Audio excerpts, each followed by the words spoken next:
এই চেইন তোদের মতো গরিবের জন্য না, বের হয়ে যা দোকান থেকে গরিবের দল। বাবা হাল্ক, তুই আমাকে কোথায় নিয়ে যাচ্ছিস? মা তুমি চলোই না, আমার সাথে সারপ্রাইজ আছে। কই ম্যানেজার সাহেব, সামনে আসো, আমার মা জানকে উপহার দিব আজ। জি হাল্ক ভাই, আসছি এদিকে। কোন সোনা পছন্দ করে? ম্যানেজার সাহেব, এটা সুন্দর হবে, এটার দাম কত? এটা 1 কোটি টাকা। ম্যানেজার সাহেব, আমার কাছে তো এত টাকা নাই, 1000 টাকা মতো আছে।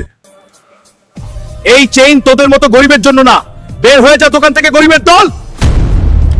মাও মাগো, তুমি রাগ করো না, দেখো একদিন এই দোকান কিনে আমি তোমাকে দিব। বন্ধুরে, মায়ের জন্য তো কিছু একটা করতেই হবে। অবশ্যই হালকু ভাইয়া। বিশাল বড় হাতিকে হারাতে পারবে, সে পাবে 100 কোটি টাকা। হ্যাঁ, 100 কোটি টাকা। বন্ধুরে চল, আল্লাহর নাম নিয়ে ভিতরে প্রবেশ করি। ওই গন্ডার হাতির বাচ্চা, তোকে হারাতেই হবুরে। আমার ইউটিউবের বন্ধুরা, মায়ের জন্য তোমরা লাইক সাবস্ক্রাইব করো যেন আমি শক্তি পাই। বন্ধু, জিততেই হবে তোমাকে। আমার বন্ধুরা লাইক সাবস্ক্রাইব করে দিয়ে আমার শক্তি বাড়িয়ে দিয়েছে। আর তুই তো গেছিস সরে। হাল্ক জিতে নিল 100 কোটি টাকা। হ্যাঁ, 100 কোটি টাকা। ওই ম্যানেজারের বাচ্চা, এবার আমার মায়ের জন্য দোকানের সব সোনাদানা প্যাকেট কর।